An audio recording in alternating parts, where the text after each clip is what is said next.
Il Comune di Agrigento chiede un confronto alle associazioni ambientaliste e dei consumatori per non traghettare nel nuovo bando le criticità evidenziate nell'attuale servizio di raccolta, spazzamento e scerbamento. 31 anni fa veniva ucciso Libero Grassi, l'imprenditore che disse no al pizzo. 32esima edizione del premio letterario dedicato a Leonardo Sciascia, alla cerimonia di premiazione a Grotte. L'Acragas batte il Pro Favara nella gara d'andata di Coppa Italia d'Eccellenza. A margine della partita 2 poliziotti feriti e 5 ultras arrestati. Serie D, il Licata Calcio si presenta.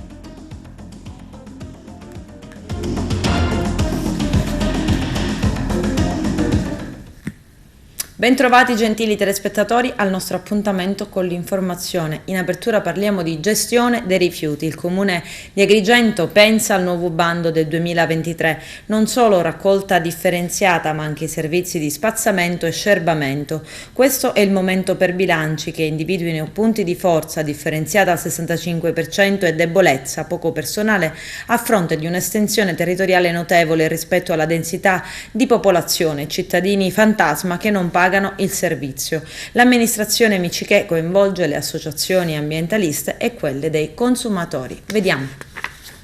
Un incontro si è svolto oggi presso l'aula consiliare del comune di Agrigento, l'oggetto quello dei rifiuti, della differenziata con particolare occhio allo spazzamento in vista della scadenza del contratto che avverrà nel 2023.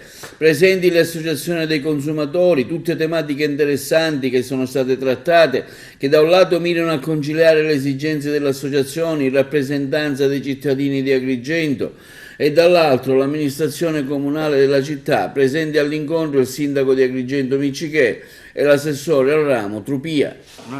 Noi non vogliamo assolutamente incidere sulla Tari, l'ho sempre detto, noi vogliamo soltanto dividere in futuro col nuovo contratto l'igienico, c'è l'aspetto igienico sanitario delle strade, della raccolta e la problematica dello scerbamento.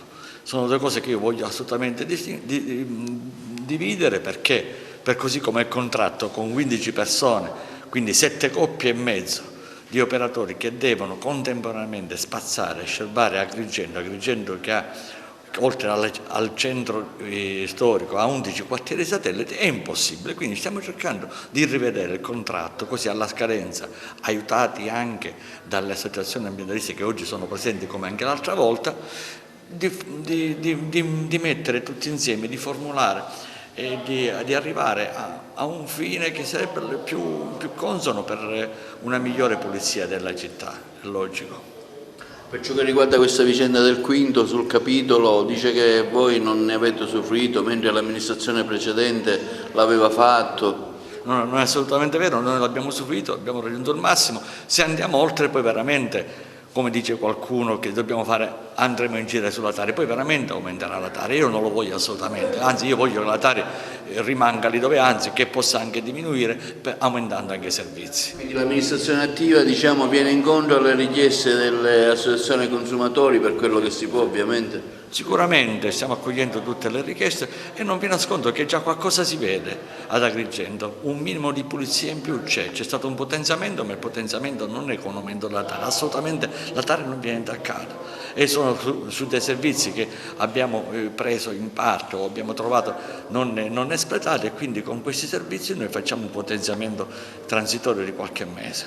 Sì, siamo qui al Comune, il secondo appuntamento che ci viene dato per parlare del nuovo contratto che scadrà a breve. Quindi 2023, stiamo cercando insieme all'amministrazione di verificare le criticità e di come ovviamente superarle. Sono tante le situazioni ovviamente che non si possono esaurire in poche battute. Soprattutto per il semplice fatto che la Tari oggi ha un'incidenza nei confronti delle famiglie agrigentine notevole, per un servizio che abbiamo visto tutti qualitativamente molto scadente. Quindi stiamo cercando di vedere come superare, ovviamente, come migliorare il servizio alla luce del contratto che sta scadendo e quindi l'auspicio è quello di trovare la sintesi e di realizzare finalmente un servizio che possa avere come connotato la riduzione della Tari, considerando che noi facciamo la differenziata già da tanto tempo e non abbiamo visto una riduzione per quanto riguarda la tassa sui rifiuti, perché comunque c'è ancora un tasso di evasione molto elevata ed è uno dei temi che ovviamente affronteremo con l'amministrazione e pretenderemo di capire esattamente in che modo l'amministrazione intende scovare gli evasori o i cosiddetti furbetti. Si ha l'impressione che questi incontri non incidano particolarmente sull'operato dell'amministrazione che poi decide autonomamente. Lei cosa ne pensa? No, spero di no, braccheremo l'amministrazione per quello che ci compete.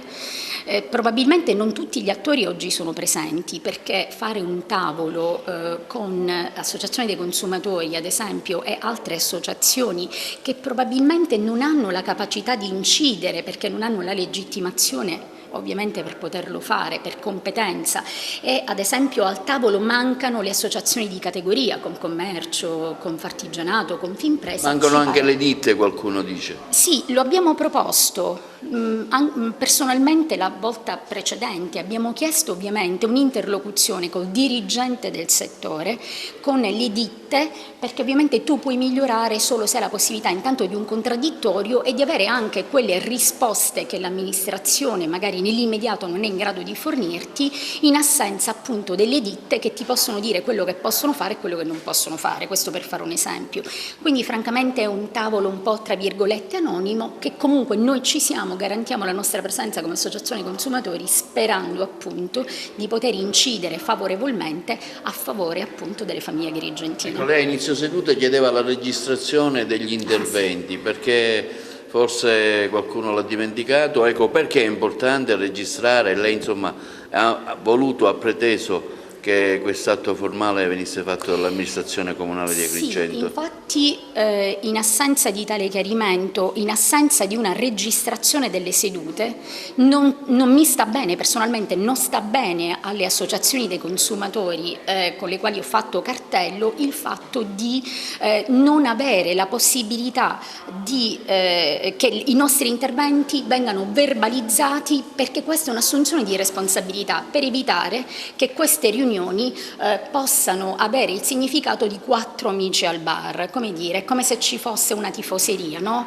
Pro amministrazione, contro amministrazione, quelli che vengono qui solo per partecipare, solo per fare passerelle.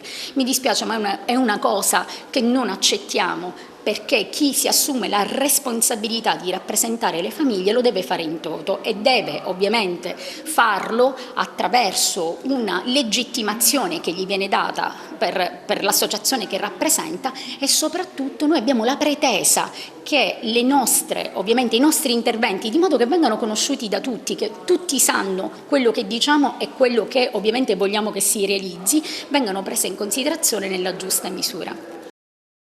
Continuano ad aumentare i prezzi della benzina e continuano a lievitare gli importi delle bollette di luce e gas. L'esecutivo sta valutando le risorse a disposizione per nuovi aiuti a imprese e famiglie. In primis c'è la proroga del taglio delle accise sui carburanti, ovvero la conferma della riduzione di 30,5 centesimi al litro del prezzo della benzina e del gasolio. Lo sconto attuale scade il prossimo 20 settembre e ogni mese in più costa 1 miliardo di euro. Un'altra ipotesi riguarda la messa a disposizione di un pacchetto di settimane di cassa integrazione gratuita per le imprese costrette a fermare o a ridurre temporaneamente la produzione per via del caro energia. Sul tavolo c'è anche l'ipotesi del rafforzamento del credito d'imposta sui maggiori costi delle bollette. Ci sono i servizi. Voi siete intervenuti con un lungo e dettagliato documento sulla crisi del gas, su quello che gli italiani, la gente, le associazioni, le imprese di produzione stanno subendo, cioè l'elevato e ingiustificato, direi anche penso speculativo, aumento del gas. Un anno fa eravamo sui $30, ora siamo sui $380 a megawattora. Ecco, cosa si può fare per la vostra associazione?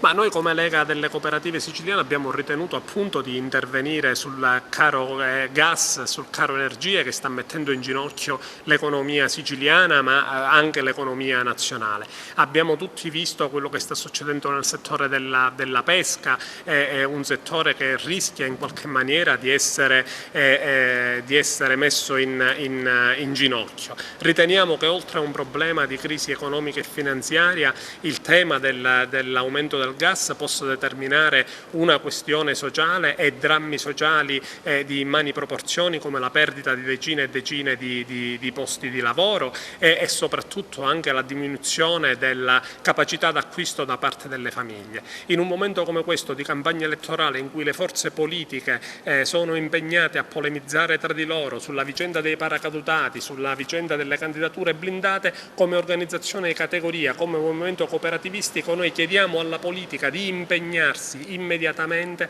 a far diventare il tema di tutte quelle misure che possono bloccare il caro gas e il caro energia tema centrale di questa campagna elettorale. Lo faremo in questi giorni con una nota rivolta a tutti i candidati presidenti della regione siciliana e a tutti i segretari regionali di tutte le forze politiche. L'autunno si preannuncia un autunno caldo, drammatico, dobbiamo impedire che le famiglie, i lavoratori e le imprese ne paghino le conseguenze. Addirittura c'è un caro carburante e stiamo assistendo che nel giro di 10 giorni il diesel in particolare è aumentato notevolmente. Prima il diesel costava meno della benzina, ora stiamo registrando proprio in questi giorni la tendenza contraria, cioè il diesel ha superato il prezzo della benzina. Quella del caro carburante è una vicenda specifica che dovrebbe essere affrontata con misure e temi specifici. All'interno vi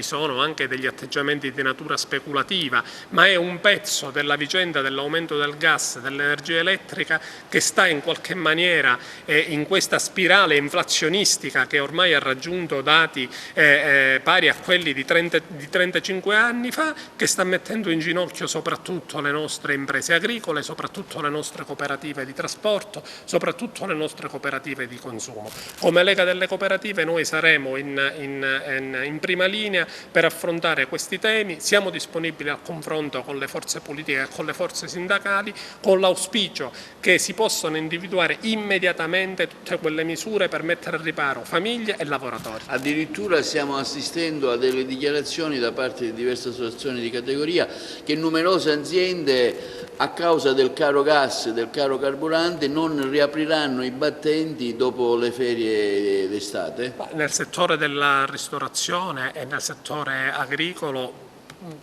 purtroppo si prevede la chiusura delle serrande e la chiusura delle attività. Parliamo di due settori che nella nostra provincia, nella nostra Sicilia e anche nel settore cooperativistico costituiscono settori significativi e importanti che vanno tutelati e salvaguardati. Il settore della ristorazione, che è quello che più di tutti sta pagando probabilmente il prezzo del caro energia, non dobbiamo dimenticarci che viene da 2 anni drammatici in cui la pandemia aveva già pesantemente colpito questo settore. In questo senso noi chiediamo misure assolutamente straordinarie che possano in qualche modo lenire ed alleviare il peso di bollette sempre più onerose e consentire a queste imprese di poter realizzare il proprio lavoro in serenità, salvaguardando anche e soprattutto il posto di lavoro di moltissimi padri di famiglia. Carmelo Picciotto, commerciante, presidente di FIPE Confcommercio Messina e Confcommercio Messina, è il nuovo coordinatore in provincia di Messina del movimento contro il caro bollette luce e gas. Il movimento è stato promosso da Codacons e consumatori italiani contro i maxi rincari delle bollette di luce e gas. Consumatori, commercianti e imprese, annuncia Picciotto, sono pronti a scendere in piazza. Fino a questo momento i commercianti hanno cercato di ammortizzare i costi extra senza scaricarli sulla clientela. Oggi però il sistema non è più sostenibile.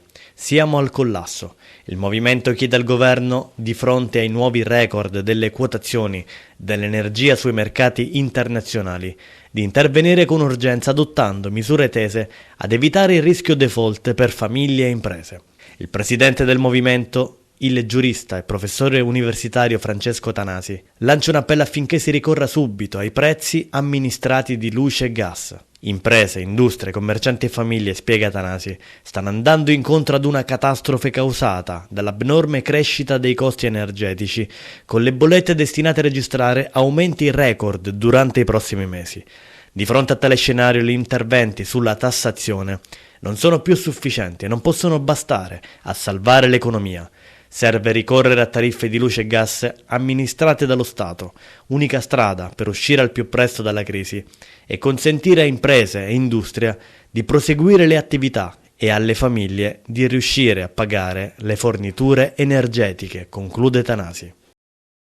A Carini, in provincia di Palermo, un incidente stradale in via Francesco Cangialosi ha provocato la morte di Roberto Sgroi, 33 anni, caduto dalla sua moto, una Yamaha, e deceduto per un trauma cranico che si è procurato nonostante indossasse il casco. I militari del 118 hanno tentato in tutti i modi di rianimarlo. Sul posto per i rilievi di rito sono giunti i carabinieri e la polizia municipale. Incidente stradale mortale lungo la strada Palermo-Agrigento, nei pressi di Villa Frati. Lo scontro tra un'automobile Audi e una moto Honda ha provocato la morte di un uomo di 65 anni, Rosario Pagano, di Ventimiglia di Sicilia, poliziotto in pensione. Il motociclista è stato sbalzato dalla sella e i sanitari del 118 nulla hanno potuto altrimenti che constatare la morte. I rilievi sono stati effettuati dai carabinieri di Misilmeri. La comunità, dichiara il sindaco di Ventimiglia di Sicilia, Antonio Orrini, ha preso con sgomento la notizia di questo tragico incidente che ha portato via l'amico Rosario Pagano. Era un uomo molto conosciuto per la sua socievolezza, si fermava a parlare con chiunque, era una persona capace di fare comunità. Ci stringiamo ai familiari in questo momento di dolore. Palermo ricorda Libero Grassi, l'imprenditore coraggioso, ucciso perché disse no al pizzo. Vediamo. 31 anni fa un comando mafioso ha ucciso a Palermo, in via Alfieri, Libero Grassi, imprenditore che si era rifiutato di pagare il pizzo a Cosa Nostra. Questa mattina alle 7:48, l'ora in cui venne ucciso la figlia Alice Grassi e il fratello Davide, hanno spruzzato della vernice con una bomboletta spray di colore rosso nel luogo dell'omicidio. Rossa come il sangue versato dall'imprenditore. Sul luogo dell'omicidio avvenuto in via Vittorio Alfieri. E anche questa volta è stato affisso il tradizionale cartello scritto a mano come vuole la famiglia, che si è sempre opposta a una lapide, che recita: il 29 agosto 1991, qui è stato assassinato Libero Grassi, imprenditore, uomo coraggioso, ucciso dalla mafia, dall'omertà dell'associazione degli industriali, dall'indifferenza dei partiti, dall'assenza dello Stato. Presenti alla cerimonia di questa mattina il prefetto Maria Grazia Nicolò, commissario straordinario antiracket, il prefetto di Palermo Giuseppe Forlani, il questore Leopoldo Raricchia, il generale dei carabinieri Rosario Castello, il generale Giuseppe De Liso con altri ufficiali dei carabinieri, ma anche il generale della Guardia di Finanza Riccardo Rapanotti con il colonnello Gianluca Angelini. Presente anche il sindaco Roberto Lagalla e il vicepresidente della regione siciliana Gaetano Armao in rappresentanza del governatore Nello Musumeci. Sul luogo dell'eccidio anche l'assessore regionale Totò Cordaro. A Grotte si è svolta la cerimonia di premiazione della 32esima edizione del premio letterario Racalmare Leonardo Sciascia. C'è un ampio servizio del nostro direttore Arturo Cantella. Il premio Racalmare Leonardo Sciascia Città di Grotte, organizzato e patrocinato dall'amministrazione comunale grottese, si è svolto nella serata di sabato scorso ed è stato assegnato allo scrittore Andrea Vitali con il testo "Sono mancato all'affetto dei miei cari", al secondo posto Antonio Manzini con "Le ossa parlano", al terzo Ugo Cornia con "La vita in ordine alfabetico". Nel corso della serata gli autori hanno conversato con la giornalista Elvira Terranova che ha presentato l'evento. Il premio speciale è stato assegnato al professor Gaspar Agnello di Grotte, che è stato anche tra i fondatori del premio Racalmare e componente della giuria sin dalla prima edizione. Gaspar Agnello ha anche donato una valigia piena di documenti, locandine, foto di tanti anni della sua esperienza letteraria, che andranno ad arricchire il museo che si inaugurerà a Grotte entro fine anno. Il premio speciale assegnato dalla giuria presieduta da Salvatore Ferlita è stato anche assegnato a Piero Melati per Paolo Borsellino per Amore della verità, che non è stato ritirato per solidarietà con Giovanna Papalcuri. cui è stato dedicato un capitolo intero del libro. Nel corso della manifestazione è stata anche chiamata sul palco la dirigente scolastica Antonella Ottilla, che nel corso dell'anno scolastico scorso ha anche effettuato il premio Racalmare Leonardo Sciascia scuola all'interno dell'istituto Roncalli di Grotte con i suoi allievi che hanno anche composto la giuria. Quindi un bilancio positivo dell'evento che ha visto la piazza Umberto I gremita di gente che ha apprezzato l'evento, soddisfatto anche il sindaco Provvidenza e l'assessore alla cultura Marsala. Questa è un'edizione particolarmente importante perché cade nel quarantenale, quindi quest'anno siamo arrivati a 40 anni, ancorché non siano 40 le edizioni, ma il premio Racalmare è nato 40 anni fa, qua a Grotte, poi successivamente naturalmente è stato intitolato a Leonardo Sciascia dopo la sua morte, quindi il premio Racalmare Leonardo Sciascia città di Grotte. Come bene diceva lei, Grotte al centro della cultura ancora una volta, sono diversi i premi letterari che vengono realizzati a Grotte, il premio Martoglio, il premio Racalmare così importante. Ricordiamoci che a Grotte grazie al premio Racalmare abbiamo avuto la fortuna di avere Leonardo Sciascia, Consolo, Bufalino, Camilleri e quindi proseguiamo lungo questa scia anche di successi dei libri che sono stati premiati.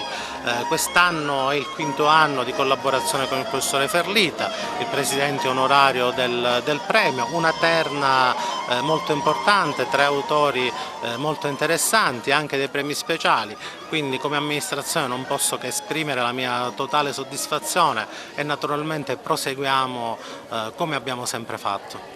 Avete anche deciso di premiare un vostro conterraneo, il professor Agnello? Sì, quest'anno ci sono due premi speciali.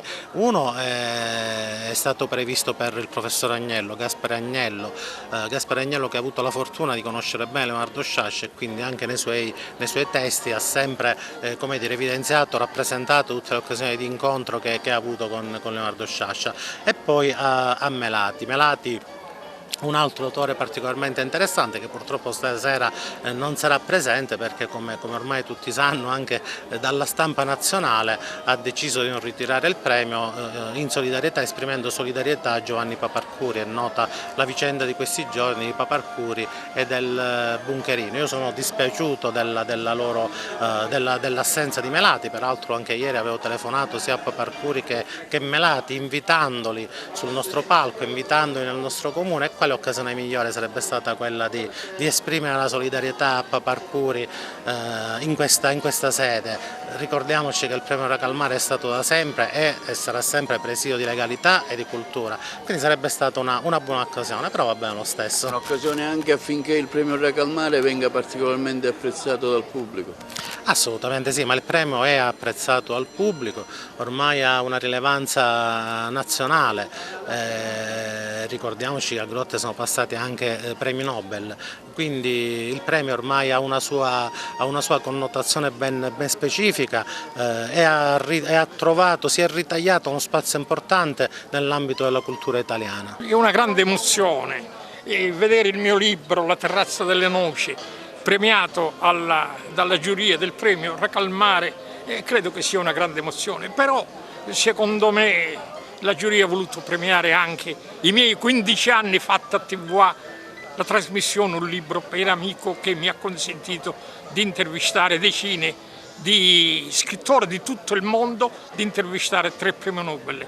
Probabilmente ha voluto premiare il mio blog www.gasparagnello.it che ormai è diventata una rivista letteraria molto, molto sostanziosa e quindi si premia una carriera e poi questa sera regalo io al Comune di Grotte tutti gli atti dei premi da me organizzati. Io ho organizzato da 15 a 18 edizioni del premio Racalmare, tutte le edizioni di Sciascia, della moglie di Sciascia, di Bufalino, di Consolo. Tutte queste carte vanno al Comune perché il sindaco ci ha promesso che farà un museo del premio Racalmare.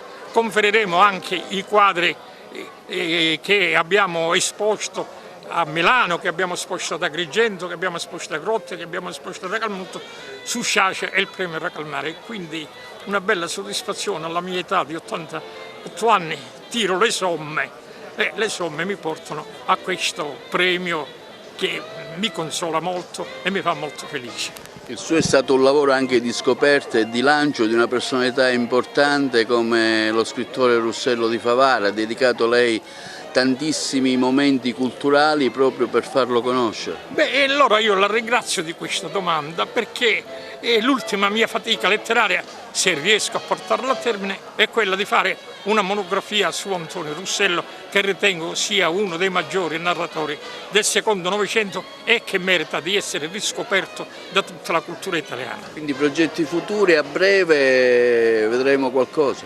Beh, per me è futuro vicinissimo, qualche anno spero ancora che mi resta della mia vita per concludere questo lavoro su Antonio Russello.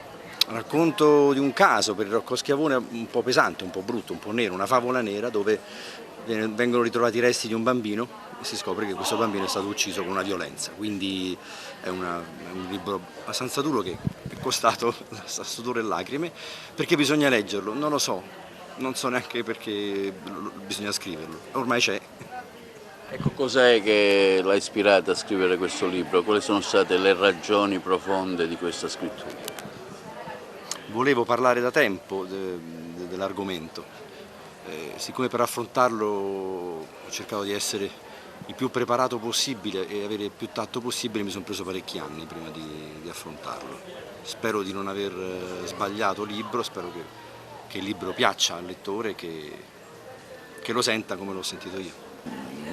Ho scritto questo libro durante il Covid, che eravamo tutti tappati in casa, montando insieme tante storielline. Sì, io quasi sempre scrivo roba autobiografica, cioè nella forma dell'io, ecco. E quindi eravamo in casa, tutti chiusi al nord. La vita in ordine alfabetico, quindi un titolo già che dà uno schema preciso per chi lo legge, no? Sì, era da anni che pensavo a scrivere un po' in una forma quasi di dizionario enciclopedico, un'autobiografia scomposta per tanti pezzettini diversi e quindi tenuti insieme l'ordine alfabetico era quello che li teneva insieme, ecco, sono tanti pezzettini di cose varie. Questa storia che esula un po' dai miei soliti canoni, perché per raccontare questa vicenda ho abbandonato le rive del lago di Como, dove solitamente le mie storie sono collocate, e l'ho ambientata in un immaginario paese della pianura. È una storia diversa anche perché è raccontata in prima persona, cioè c'è un io narrante che è il protagonista di questa storia, è il gestore di una ferramenta che ha 3 figli, una ferramenta che lui ha creato dal niente e quindi che gli è costata sudore, sangue, debiti, preoccupazioni eccetera, e che è effettivamente l'eredità che lui vuole lasciare a uno di questi 3 figli. Ovviamente nel corso della vicenda sorgono degli ostacoli, dei problemi generati proprio da questi figli che rendono impossibile la realizzazione di questo suo desiderio, e cioè con dei passaggi umoristici, dei passaggi un pochino più tristanzuoli, insomma si racconta la vicenda vitale, l'esistenza diciamo di quest'uomo, che si conclude come il titolo recita. Siamo arrivati alla 32esima edizione del premio Racalmare Leonardo Sciascia Città di Grotte, ma sono 40 anni dalla fondazione del premio, un premio che ha una storia ormai fondata, solida, e che continua di anno in anno a portare grandi nomi della letteratura italiana e non solo in questo piccolo paese, per cui diventa veramente un premio di comunità, perché è come se arrivassero i marziani, disse una volta il nostro presidente, arrivano i marziani a Grotte e ci danno la possibilità di conoscere i loro libri e ci danno la possibilità di votarli, perché appunto abbiamo una giuria tecnica, una giuria popolare che si esprimeranno questa sera sulle preferenze dei 3 libri finalisti, e avremo un super premio. Ecco, Grotte è una città particolarmente prolifica in ciò che riguarda le iniziative culturali, diversi premi, quello di Martoglio, ma anche tante altre iniziative che il vostro assessorato insieme all'amministrazione attiva organizza. Sì, ormai questo è il nostro ultimo anno, abbiamo avuto voglia di portare avanti tante iniziative culturali, tante dedicate ai più piccoli. Abbiamo un piccolo festival di teatro, musica e nuovo circo per i bambini e tutte le famiglie, abbiamo il nostro premio Racalmare, abbiamo il Martoglio, come ben detto, abbiamo presentato tanti libri, cerchiamo sempre di inserire momenti di cultura all'interno del programma estivo, oltre ai momenti di intrattenimento. Per me è sempre un onore presiedere questa giuria e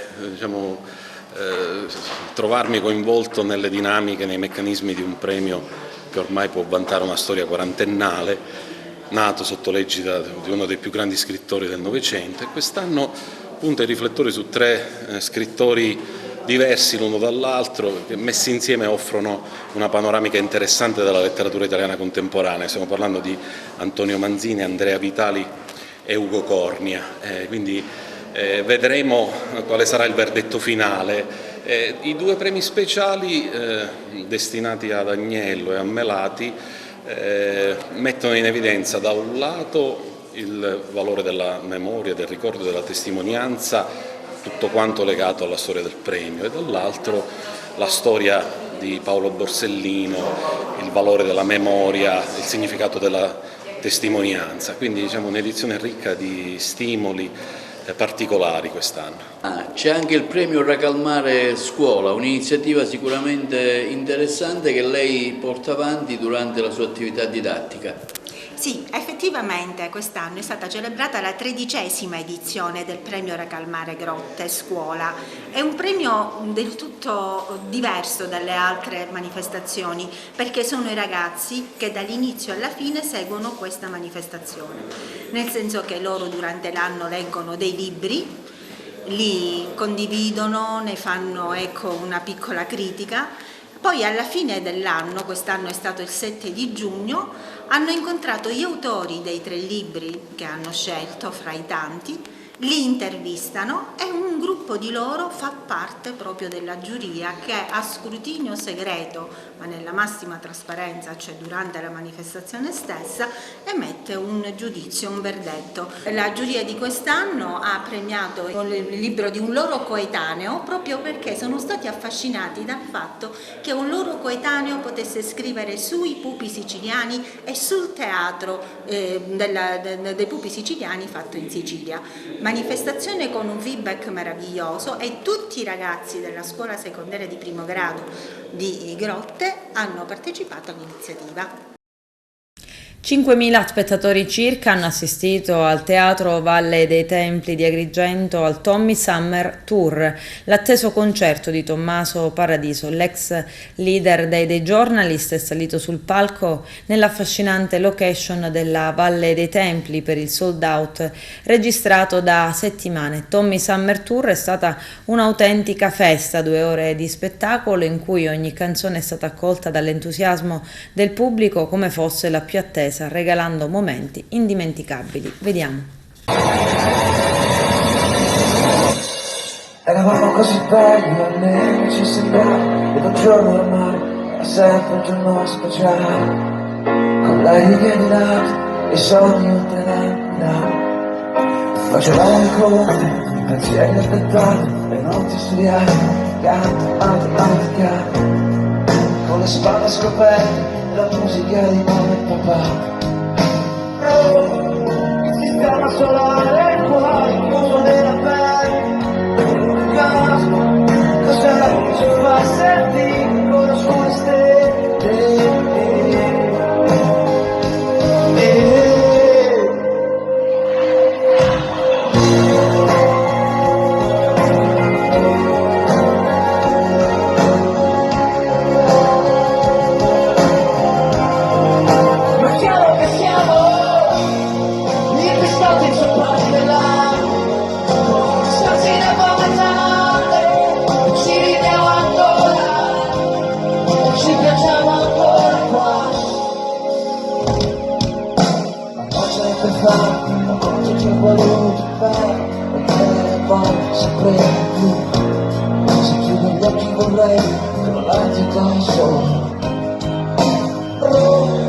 Le fontane schiacciate a pelle, soldi nella terra, qualcosa, cos'è che ci fa sentire un po' feste? Ma è chiaro che siamo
ci vediamo ancora e ci pensiamo ancora qua e non c'è un'altra cosa più vera quella di questa sentirci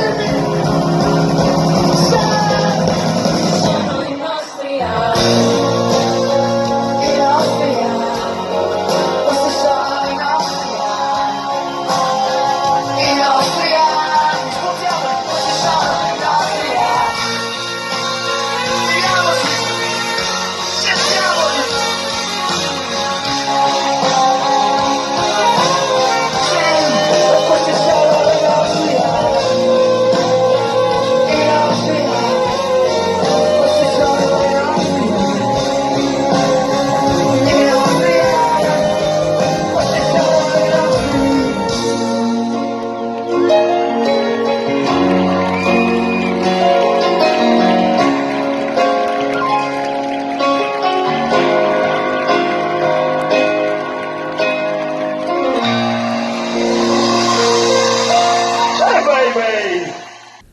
Adesso c'è la pubblicità, a tra poco, vi aspetto. Al Teatro Costa Bianca di Realmonte La Traviata di Giuseppe Verdi, coro composto da circa 30 giovani professionisti provenienti da Cina e dal Giappone. Vediamo. L'amministrazione comunale è molto soddisfatta dell'attività che viene svolta stasera in teatro, La Traviata, quindi un'opera che viene proposta dal Comune di Realmonte per promuovere il territorio, come diciamo sempre noi, in direzione della bellezza, in modo così, tutti insieme, da poter veramente scalare il futuro. Giuseppe Verdi è andata benissimo. Abbiamo avuto come Violetta una grande soprano proveniente dal Giappone, appena fatta la Traviata nel suo paese, a Kobe, nella città di Kobe. Sono arrivati altri cantanti, in particolare i coristi dalla Cina, dalla Romania, per un complessivo di 35 persone. Un direttore volenteroso e bravo, Davide Deli Santi. Io ho fatto la regia, sono molto contento, abbiamo adoperato delle immagini innovative che se ne parlerà per il futuro, perciò è stata una bella serata. Se naturalmente questo servizio va domani, venite domani ancora all'altra regia.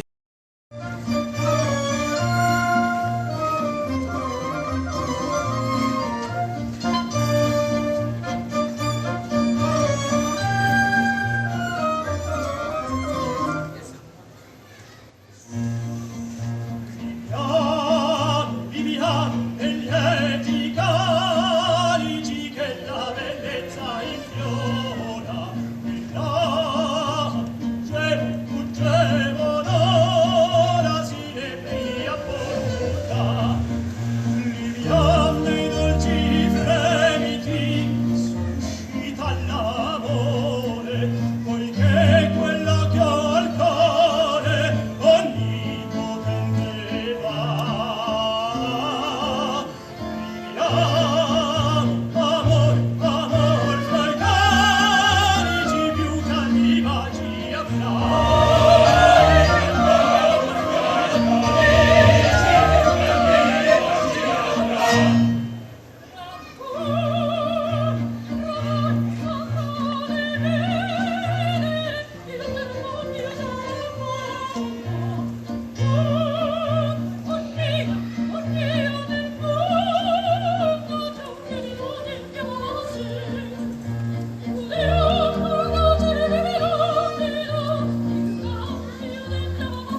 Siamo allo sport calcio allo stadio Esseneta ad Agrigento. Acragas e Pro Favara hanno giocato ieri la prima partita d'andata del primo turno di Coppa Italia d'Eccellenza. Hanno vinto i biancazzurri 3-0. Il 7 settembre si gioca la partita di ritorno al comunale di Favara. Giuseppe Moscato. Va all'Acragas il primo round della Coppa Italia di Eccellenza. Ieri nello stadio Esseneto di Agrigento ha superato la Pro Favara con un prorompente 3-0. Un risultato che forse penalizza un po' troppo la Pro Favara, che nel primo tempo ha fatto vedere un buon calcio. Nella ripresa la formazione di Terranova si è imposta ed è riuscita a sbloccare il risultato, portandolo alla fine con un 3-0 e sbagliando anche un calcio di rigore. La squadra di mister Turisco, come dicevamo nel primo tempo, è riuscita a giocare bene e ha anche colpito un palo con la piana. Nella ripresa decisamente tutto all'opposto, con l'Acragas che segna con Barrera, raddoppia con Monsur e poi triplica con Vitelli. Porta a casa un importante risultato che sicuramente ipotizza il passaggio del turno. Sì, è stata una buona gara disputata dalla mia squadra. Nell'arco dei 90 minuti abbiamo saputo soffrire nei momenti in cui il Favara aveva un maggiore palleggio, gli abbiamo concesso qualche ripartenza. Poi il primo tempo forse soltanto in termini di occasione col palo che hanno preso, però è stata una partita equilibrata. Nel secondo stavamo credo un po' meglio a livello fisico, avevamo più geometria e più palleggio in mezzo al campo, siamo riusciti a sbloccare la partita. Onestamente ero curioso di vedere all'opera la mia squadra alla prima ufficiale. Abbiamo fatto una grande prestazione contro un avversario che lotterà fino alla fine per la vittoria, e quindi è ancora più importante. Però dobbiamo capire che è solo l'inizio, chi ben comincia è a metà dell'opera, quindi ho detto ai ragazzi che va bene così, però bisogna lavorare e soprattutto bisogna lavorare sui primi 20 minuti del primo tempo, dove credo anche un po' contratti abbiamo concesso qualche ripartenza in più agli avversari. Alla fine? No, la qualificazione assolutamente non è in cassaforte, anche perché nel calcio tutto è possibile. Diciamo che la partita l'abbiamo decisa un po' sbloccandola alla ripresa. Ripeto, siamo stati molto più presenti dentro al campo, abbiamo messo molta più qualità nella nostra corsa, abbiamo corso meglio. Poi sbloccato il risultato, credo che l'Acragas abbia meritato ampiamente la vittoria. Abbiamo disputato 60 minuti di un ottimo calcio, a mio avviso. Siamo venuti a giocarcela qui alla pari contro una squadra molto importante come quella dell'Acragas.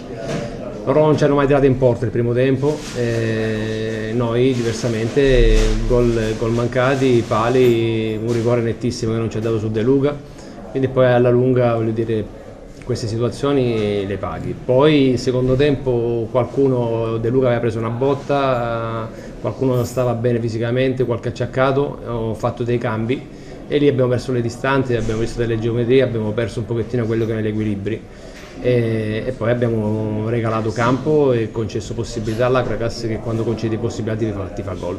Certamente un Acragas che ne ha saputo subito approfittare, forse il 3-0 e il rigore mancato un po' troppo pesante.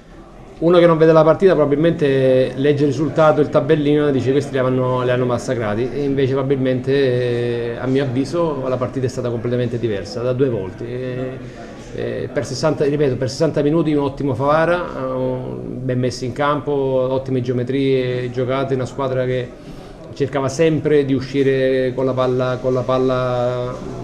giusta, con i momenti giusti, con gli inserimenti giusti, cercando appunto di fare male. Per nostra imprecisione, per sfortuna non ci siamo riusciti. Poi secondo tempo, ripeto, si è vista un'altra partita e il risultato secondo me ci castiga oltre modo. Un incontro da 2 volte quindi, ma che ha dato sicuramente importanti indicazioni ai 2 allenatori in vista soprattutto dell'inizio del campionato di eccellenza, con la prima in programma domenica 4 settembre. Il ritorno di Coppa Italia invece si giocherà mercoledì 7 allo stadio Brucoleri di Favara. 3 gol e un rigore sbagliato, quale migliore inizio? Ma diciamo che il risultato non fa testo, oggi si sono scontrate 2 grandi squadre, ho visto un ottimo Favara, ho visto un'ottima Agragas, poi gli episodi hanno favorito l'Agragas ed è finita così, però anche il Favara ha un ottimo organico. Domenica prossima inizia il campionato, con quale spirito l'Agragas si appresta ad affrontarlo? Ma noi abbiamo messo insieme una rosa importante per recitare un ruolo di protagonista nel campionato. Sicuramente 3-4 squadre sono già ai nastri di partenza ben messe, tra queste c'è sicuramente l'Agragas. Assolutamente sì, noi abbiamo fatto un mercato importante e vogliamo recitare la parte da protagonisti, poi ci sono le altre squadre e vediamo che succederà. Sicuramente domenica inizierà per noi, soprattutto che giochiamo in casa col Misilmeri, inizierà un campionato già forte, quindi anche in previsioni che fra 7 giorni avrò la prima partita difficilissima in casa, ho cercato anche di dare forza o limitare un pochettino le energie a chi aveva giocato fino adesso, quindi ho fatto dei cambi anche in funzione di questo. Nella presentazione della settimana scorsa vedevo tutta la società molto fiduciosa nel far bene. Ma tutti lo siamo fiduciosi, abbiamo delle aspettative, hanno delle aspettative, come è giusto che sia, è stata allestita una squadra importante, dobbiamo alzare l'asticella rispetto all'anno scorso, siamo arrivati ai quarti, ci sono i calciatori giusti per poterlo fare. Ed al termine del derby tra Akragas e Pro Favara si sono registrati degli scontri fra tifosi e anche i poliziotti sono diventati il bersaglio degli ultras. 2 agenti rimasti feriti raggiunti da bottigliate alle spalle e alle gambe. Si tratta del commissario capo Francesco San Martino e dell'assistente capo Ezio D'Ambra, finiti al pronto soccorso dell'ospedale San Giovanni di Dio di Agrigento. Sono stati arrestati 5 ultras agrigentini tra i 18 e i 30 anni. Il gruppo di Facinorosi era composto da molte più persone rispetto ai 5 che sono stati prima bloccati e poi arrestati. Hanno intonato cori oltraggiosi e minacciosi nei confronti dei poliziotti, poi è partita la sassaiola e il lancio delle bottiglie di vetro. Ai 5 arrestati sono state contestate le ipotesi di reato di resistenza, violenza, minaccia pubblico ufficiale, ma anche lesioni personali e lancio di materiali pericolosi in occasione di manifestazioni sportive. Gli indagati sono stati posti in attesa dell'udienza di convalida ai domiciliari.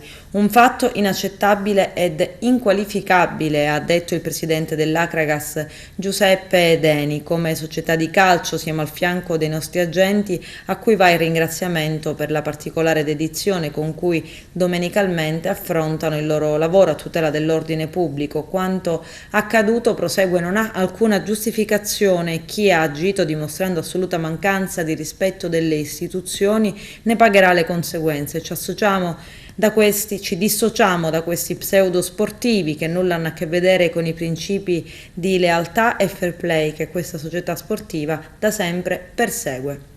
Solidarietà alle forze dell'ordine e piena condanna sui fatti successi. Lontano dagli stadi facinorosi, afferma il presidente del Pro Favara Rino Castronovo. Nell'esprimere la nostra netta condanna sui fatti successi nel post gara tra Akragas e Pro Favara, formuliamo i migliori auguri di una pronta guarigione al commissario capo della Polizia di Stato Francesco San Martino e al suo collega Ezio D'Ambra. Ieri ci ha fatto piacere vedere sugli spalti intere famiglie con donne e bambini al seguito delle rispettive squadre da sostenere. Noi vogliamo lo stadio come punto di aggregazione. Gli episodi di ieri azzerano tanti sforzi economici che ogni società compie per assicurare alle proprie città il mantenimento di una squadra di calcio a certi livelli.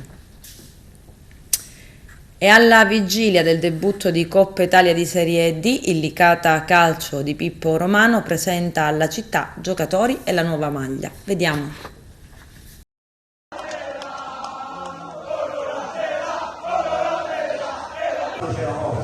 Nuovo corso per questa società con l'arrivo di Alfonso Di Benedetto, la società si rinforza, le ambizioni però rimangono le stesse almeno per quest'anno, Presidente.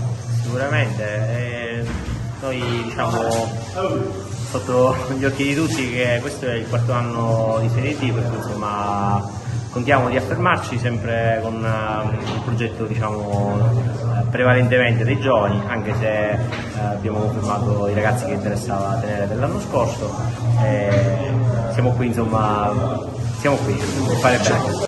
Ecco, la vediamo accanto ad Alfonso Di Benedetto, e cosa significa l'innesto in società per lei? È importante ed è preludio di cose positive per il futuro. Alfonso Di Benedetto, da rally, automobilismo al calcio, impegno in Licata, come lo giustifichiamo? Ma è nata, il calcio comunque è stata sempre una mia passione, anche se sono un rallista di 3 generazioni con ampi successi in tutta Italia. Ho deciso anche di lanciare il mio logo, metterlo nelle magliette, c'era già stata una sinergia con Enrico nel 2019, grazie anche all'amicizia pura che mi lega a Carmelo e a Antonello Pira. Mi sono ritrovato a sposare la causa Licata, anche perché dico diciamo una piazza blasonata e con una storia importante, e quindi sono felice e sono qui per fare bene. Conosciamo le tue ambizioni, secondo te dove può arrivare questo Licata? Abbiamo fatto una squadra giovane, abbiamo confermato qualcuno in difesa, l'esperienza in difesa dello scorso anno. L'apporto al rotulo può fare la differenza. Abbiamo Vaccara e Minacori là davanti, siamo una squadra che secondo me sarà tignosa.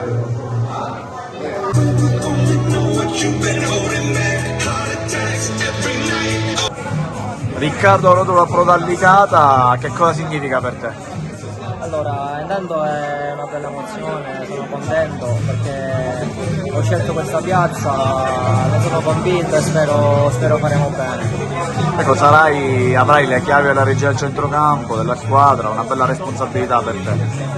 Sì, sono uno a cui piace la responsabilità, quindi sarà quello che dovrò fare, sono molto veramente contento. Senti, che ambiente hai trovato? Ho trovato un ambiente molto familiare, subito si è instaurato un grande gruppo con i ragazzi, tutti quelli che girano intorno alle case sono delle brave persone, mi hanno fatto sentire subito a casa. C'è stata una trattativa importante per portarti a Licata e alla fine hai accettato, perché?